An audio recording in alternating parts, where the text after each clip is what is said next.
Bonjour à tous, à toutes et à tous. Il me prend un peu au dépourvu, André, parce que moi je n'avais rien préparé.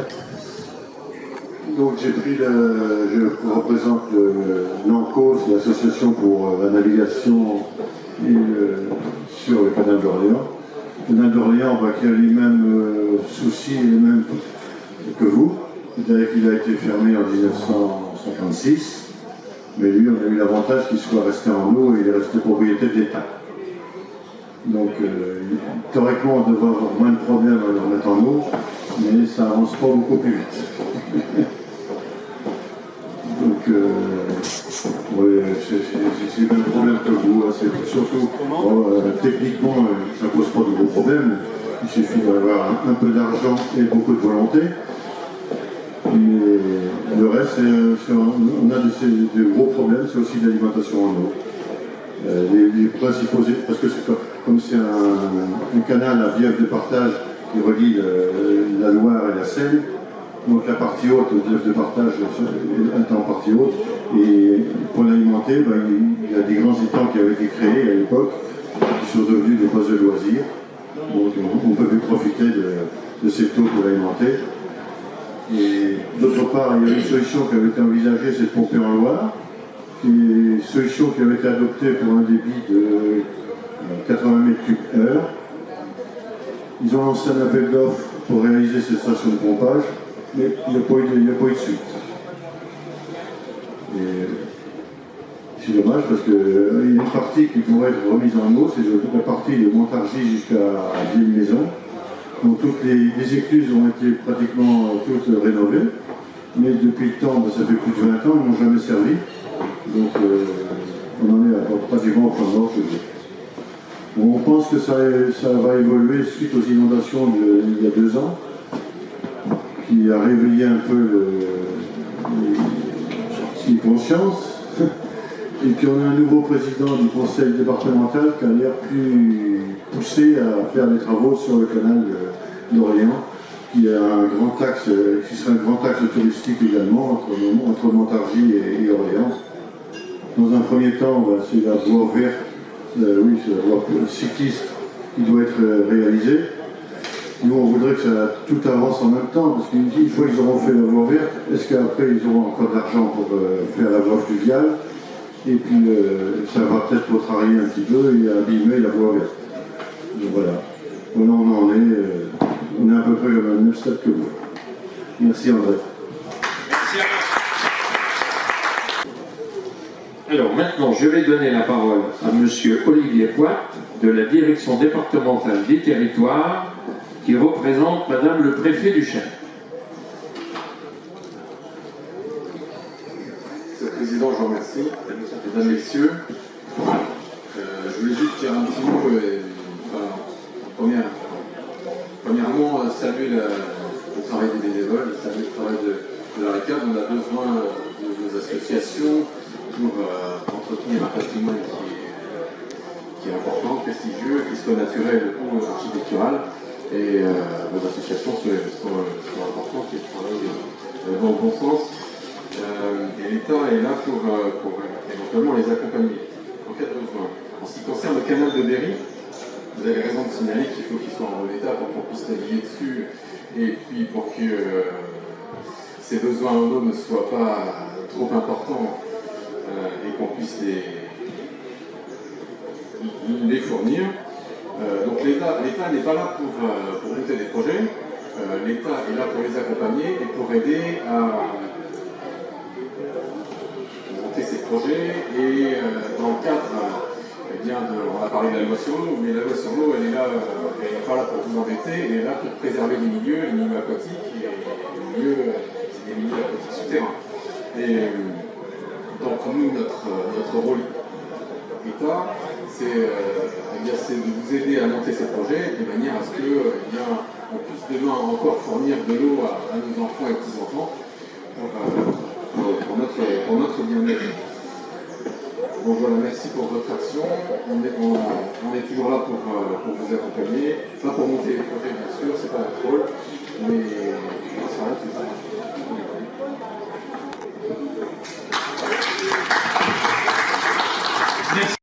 Mon cher Dominique, tu vas nous parler, s'il te plaît, de l'entente des canaux du centre.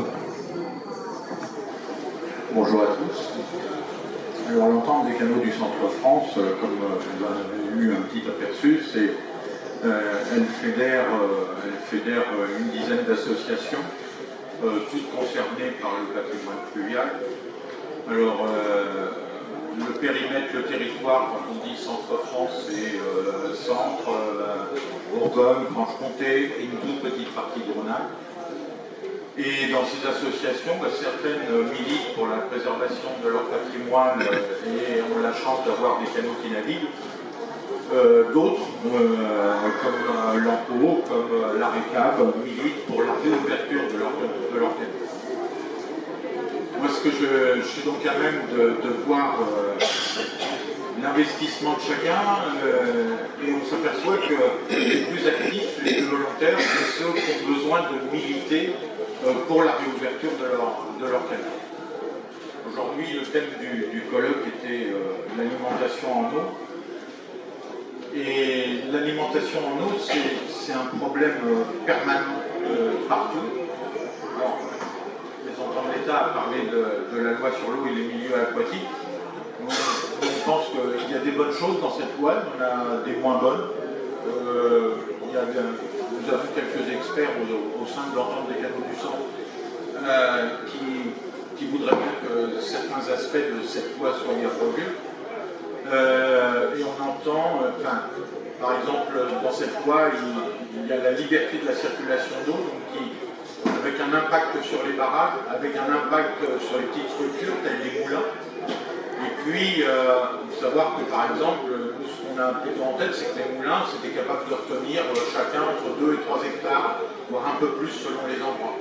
Quand vous en supprimez plusieurs milliers, vous êtes face à des inondations comme on a pu en connaître récemment. Donc à un point tel qu'aujourd'hui, on va repartir dans la préconisation de reconstruire une tenue tournable. Donc voilà un petit peu ce que parfois une loi amène comme contrainte. Mais c'est un problème très commun. Enfin, l'alimentation en eau, pas d'eau, pas de canaux, pas de bateau, pas de tourisme. Et aujourd'hui, on parle beaucoup de tourisme fluvrestre. Pourquoi? Parce que les centres d'intérêt, ce sont des canaux alimentés, des bateaux qui y naviguent, et à partir de là, un intérêt fort pour les voies vertes et le cyclotourisme. Et on sent bien qu'aujourd'hui, toutes les institutions qui sont présentées ici ont bien compris l'importance et sont prêtes à faire des efforts. Moi, ce que je vois là aujourd'hui et ce qui est rassurant pour votre territoire, c'est qu'il y a beaucoup d'institutions qui sont représentées, non seulement représentées, mais des projets vous soutiennent. Et finalement, le discours entendu aujourd'hui est quand même très agréable.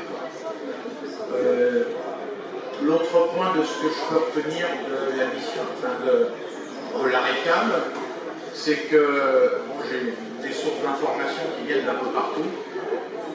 Je crois que je ne passe pas 3 jours toute l'année sans avoir une information de l'ARECAB. Un article de journal, un projet, une situation. Donc régulièrement, et ça c'est l'expression du dynamisme de votre association, et je dirais de vos, puisqu'on ne peut pas désolidariser l'ARECAB de toute cette action. Et 2 points, votre dynamisme, le soutien des élus ne peuvent qu'encourager à être un peu rassurés sur la préservation du patrimoine et de notre action à nous d'essayer de le défendre et de le valoriser. Maintenant, pas pour vous casser, mais pour vous dire que le chemin est long. Aujourd'hui, en ce qui concerne les territoires navigués, les canaux navigués, VNF envisage de fermer entre 600 et 900 km de canaux peu navigués. Alors on ne va pas les fermer complètement, et là on va revenir au sujet, ils vont les dénavigabiliser, ça veut dire qu'ils n'autoriseront plus la navigation. Mais ils continueront la gestion de l'eau. Donc là, on voit entre les canaux qui ont été fermés complètement et l'approche qu'on a aujourd'hui, qui est plutôt de dire on dénavigabilise pour réduire les coûts d'infrastructure, d'entretien et de personnel, mais on maintient néanmoins la gestion de l'eau.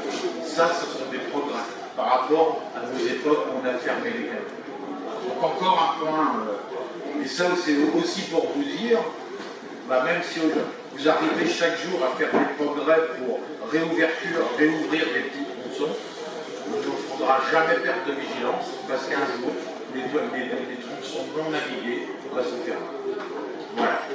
Donc félicitations à vous, merci aux élus d'accompagner ce développement local, et puis via l'arrêtable pour la suite des opérations. Merci Dominique, merci pour tes encouragements.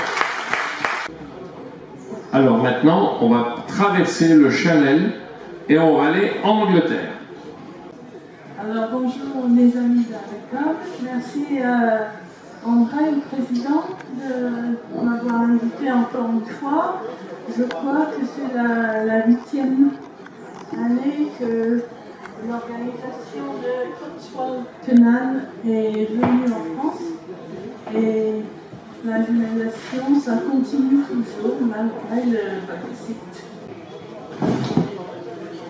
Et voilà. Les gens qui sont venus il y a peut-être 7 ans ont vu ce fiche aussi.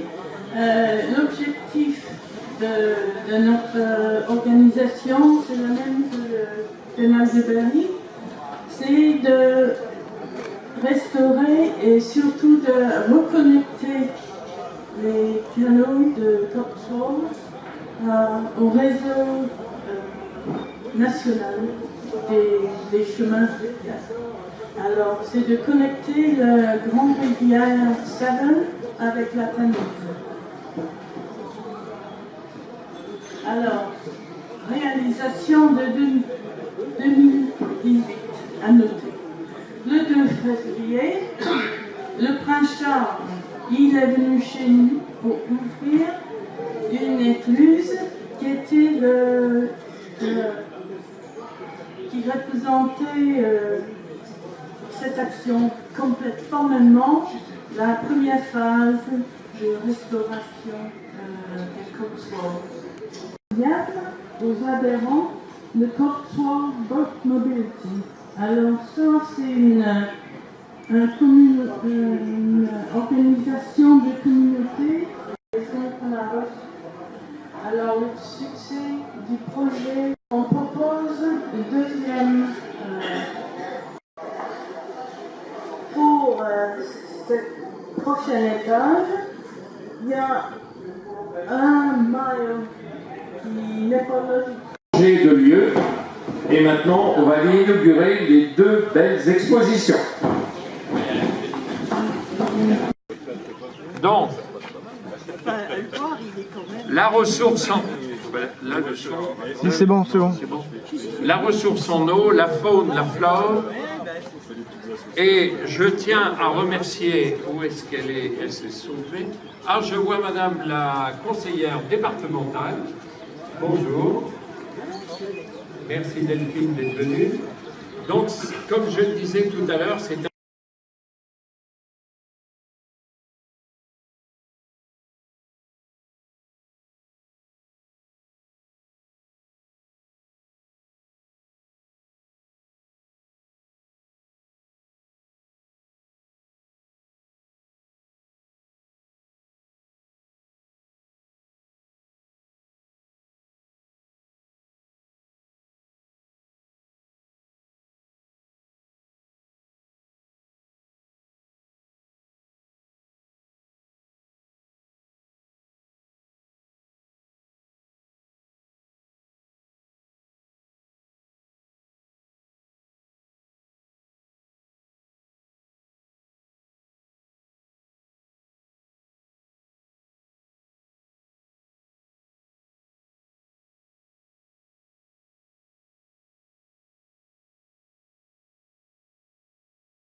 dont je vous parlais tout à l'heure, eh bien vous allez en avoir un aperçu. On va vous emmener voir le réservoir des étourneaux ou étang de Sceaux dans l'Allier.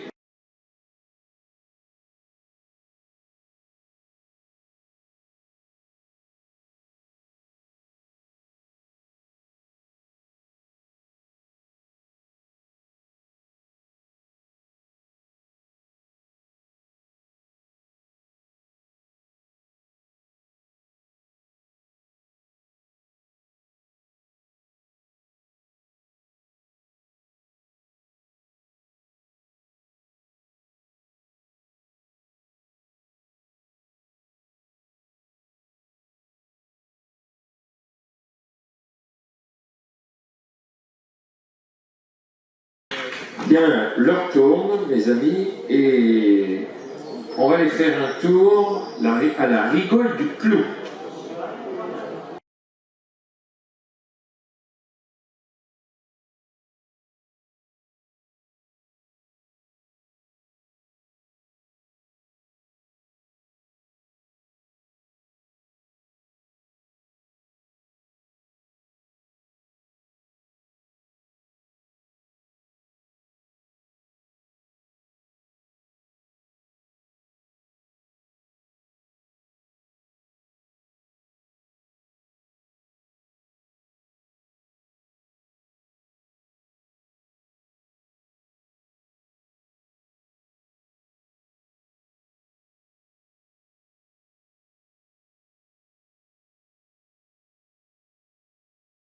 De lieu, et maintenant on va inaugurer les deux belles expositions. Donc, la ressource en... Là, le son... C'est bon, c'est bon. La ressource en eau, la faune, la flore. Et je tiens à remercier, où est-ce qu'elle est? Elle s'est sauvée. Ah, je vois madame la conseillère départementale. Bonjour. Merci Delphine d'être venue. Donc, comme je le disais tout à l'heure, c'est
De Paris. Bon, donc il y a quand même une relation, parce qu'ici on est dans le Morvan, là-bas c'est Paris. Donc dans le Morvan, on coupait le bois, on faisait des bûches comme ça, et on les jetait dans les ruisseaux. Regarde, regarde tes bûches. Allez, suis. Elle peut ouvrir là? Ah, il faut ouvrir, oui. Ah ouais.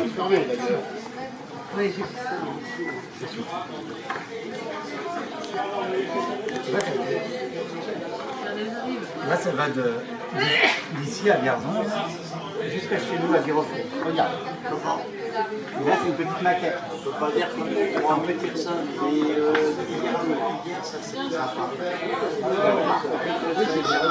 Tu continues. Donc tu vois la dame, là, elle remet les bûches pour qu'elles avancent. Avec ça.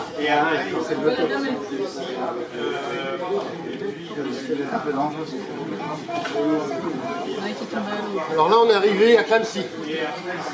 Donc toutes les bûches là, on va les sortir. Et on va les empiler comme ça. Toutes les bûches, elles étaient marquées là et là.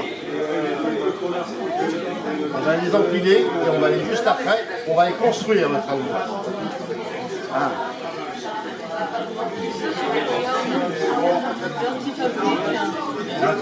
Donc tu vois, là, c'est des bûches qui sont là.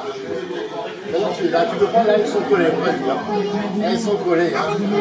On t'a vu là, c'est la pièce là. Hop. Donc on va poser les bûches là, et on va les attacher. Là. Et on va recommencer. Et ça va devenir comme ça. Ça devient ça. Des fois, on est obligé de les rentrer avec un gros marteau. Tu as vu la taille du marteau? Ça s'appelle une prudence. Ah oui, mais on va dire, c'est un secret. Ah, d'accord. Il faut que tout soit bloqué. Voilà. Donc, on va prendre un morceau de bois en général coupé en sifflet, on va tourner pour faire un toit un peu plus gros, on va mettre une bûche, on commence à l'enlever à la main, on va refaire à la main, et on finit avec cette prudence. Le but du jeu, c'est que ça soit bloqué là, là, là et là. Il ne faut pas que ça bouge. Si on perd une bûche, à terme, on perdra toutes les bûches. Ça va faire plus de 200 km, 260 km. Donc on va en faire un comme ça, 2, 3, 4. Et on va les poser là. Pour pas qu'ils s'en aillent, on les attache entre eux. Voilà. On en fait 4. Quand on en a 4, on en fait 9. 9 comme ça. Ça s'appelle des coupoirs. Et ça fait très grand. Ça fait 36 mètres de long. C'est grand, hein. 36 mètres de long, 4 mètres de large, et une hauteur entre 40 et 60 cm. C'est dans l'eau tout ça. Tout ça, c'est dans l'eau. Ça fait combien de stères à peu près? Un demi-train, c'est 100 stères. 100 stères. Au total, il y a un train complet, enfin 200 stères. Mais ça, c'est parce que de l'eau, j'en ai pas beaucoup. Donc je la mets là, j'ai une pompe, je la renvoie là-bas. Puis elle coule, on revient ici, ma pompe, elle repousse et ça retourne là-bas. Donc ça, je perds pas d'eau. Alors ça, tu vois, c'est durant l'été. Durant l'été, comme ils sont brûlés. Ouais, bah ça, c'est... Et ben non, quand t'as vu, c'est pas. Alors ça, c'est les joutes. Donc la Clamcy, durant l'été, il y a des joutes. Le but des joutes, c'est de désigner qui va être le représentant, on va dire, entre guillemets syndical, parce que le syndical n'est pas syndical, qui va défendre les flotteurs contre les marchands. On l'appelle le roi sec, et ce dernier à être tombé va être le roi mou. Ça, c'est pas sympa quand même.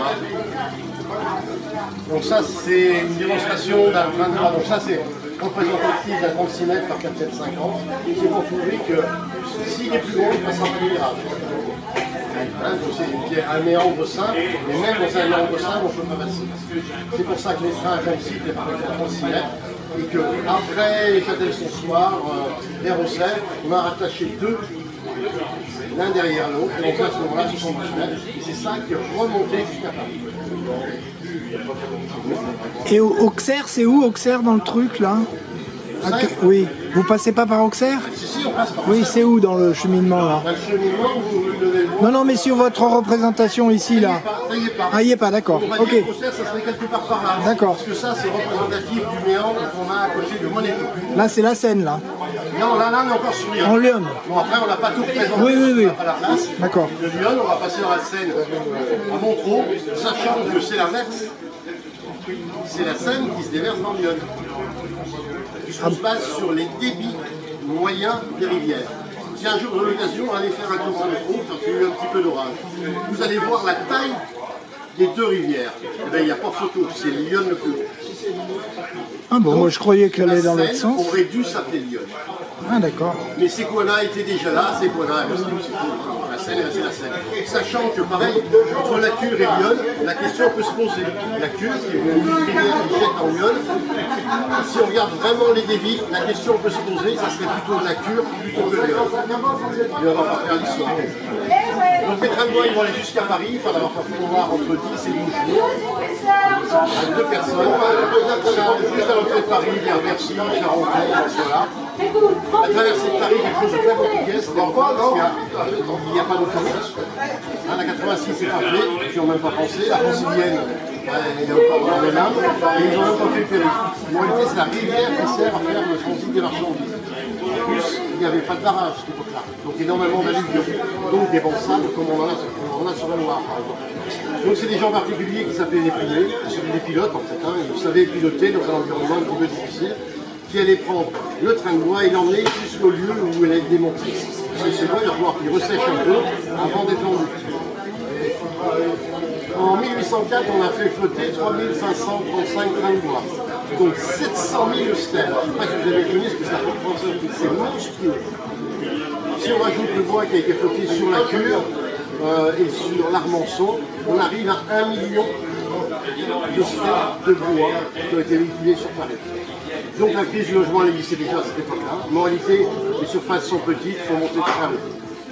Donc on arrive à des pics jusqu'à 18 mètres de haut, voire plus. On a trouvé des édiles limitants cette eau. Et pourquoi on a amené du bois à Paris? Alors c'était du bois de chauffe et de four. Donc le bois de chauffe pour se chauffer, ça semble évident. Mais le plus important, c'est pas ça. Parce on peut toujours se mettre à l'abri, on avait des billes qui étaient fermées, ils connaissaient le duvet de noir comme tout le monde. Enfin bon, il y avait moyen de se réchauffer. Par contre, si on ne mange pas, ça ne va pas. Donc c'était surtout pour manger. Tout ça, on a tout ce qui est petite industrie. Parce qu'une fois, en fin de compte, le bois, il faut le voir comme un vecteur d'énergie. C'est du pétrole ou du gaz sous une forme différente, mais c'est exactement ça. Donc, ce bois, il va servir pour tout ce qui est cuisson d'aliments, il va servir pour tout ce qui est petit usinage, les bijoux par exemple, tout ce qui est orfèvrerie, la fabrication des armes, des tirages, des campagnes. Une fois qu'on l'a rentré donc dans Paris, on l'a mis au lieu de déchirage. Donc les endroits, c'était l'île d'Ouvier qui a disparu maintenant, on est rattaché à la berge. Il y avait l'île aux oiseaux et la dernière, on ne me rappelle jamais. Enfin, il y avait 3 îles qui servaient au stockage. Donc on les empilait de façon un petit peu savante pour prendre le moins de place possible. Au bout de 6 mois, on avait pu voir le vendre. À ce moment-là, le bois avait quasiment 2 ans de séchage. Et il était vendable et utilisable immédiatement. Et il n'y avait pas de bois autour de Paris? Non, des bois autour de Paris, il n'y en avait plus, puisque on est sous François Ier, en 1447, sous François Ier. À cette époque-là, la ville fait déjà 300 000 habitants. Donc 300 000 habitants, il va falloir les nourrir. Donc pour les nourrir, il va falloir des terrains. Du riz, du sel, du repas de manière. Donc toutes les forêts autour de Paris ont disparu, sauf les forêts royales qui sont conservées, qui sont sur les droits, ou à chasser. Cette histoire elle va se terminer en 1877 pour une raison, enfin pour plusieurs raisons. La première, c'est qu'on avait pensé que le canal allait aider tout ça. Le canal, il n'avait rien du tout, il embête tout le monde. Parce que qu'est-ce qu'on aime dans une rivière quand on fait des frottages comme ça? C'est d'avoir du courant. Il y a une force qui va le faire, qui va faire le bois va pouvoir avancer. Quand on le met dans un canal, le canal, eh bien, il n'y a pas de courant. Il y a un petit peu de courant que quand on ouvre la porte. Si on ouvre la porte, il n'y a pas de courant. Donc c'est pas utilisable en plus, c'est qu'il y avait Ribequet, un ingénieur savant qui avait fait la longueur des écluses à 30 mètres. Nous, on train de voir 36 mètres. Il aurait fallu le refaire d'une autre façon. Donc c'est pas intéressant, voilà, ça marche pas.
On a décalé la bande d'écho.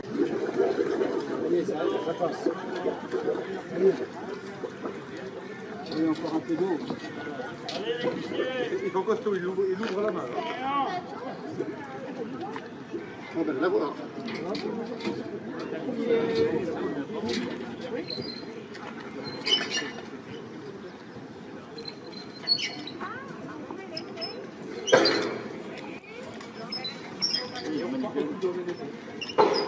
Allez, que ça va être bon la prochaine fois qu'on va arriver là-bas, on nous descend tout comme dans le corps. On va la sentir.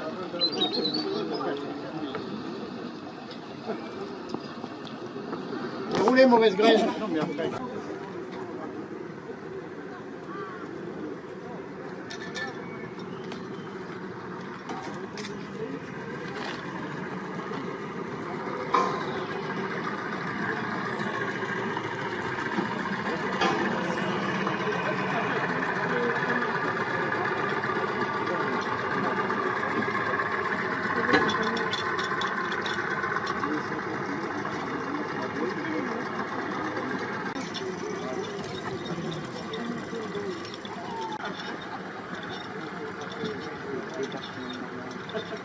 Michel. Rampe pas, hein, Michel. Hein.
Aïe. C'est vrai? La marche elle est haute, hein?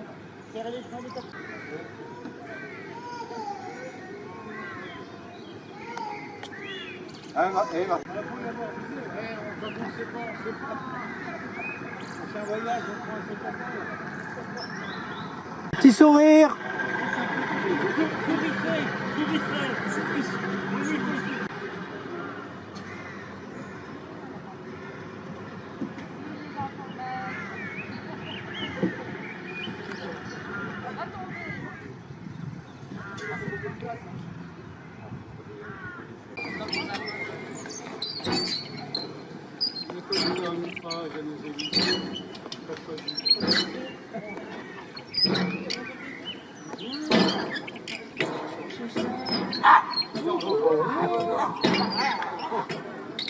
J'ai l'impression que l'écran, il y a pas longtemps que l'écran, il cracouille. T'as peur, hein? C'est un caillou entre deux dents.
Et nous, on a la musique.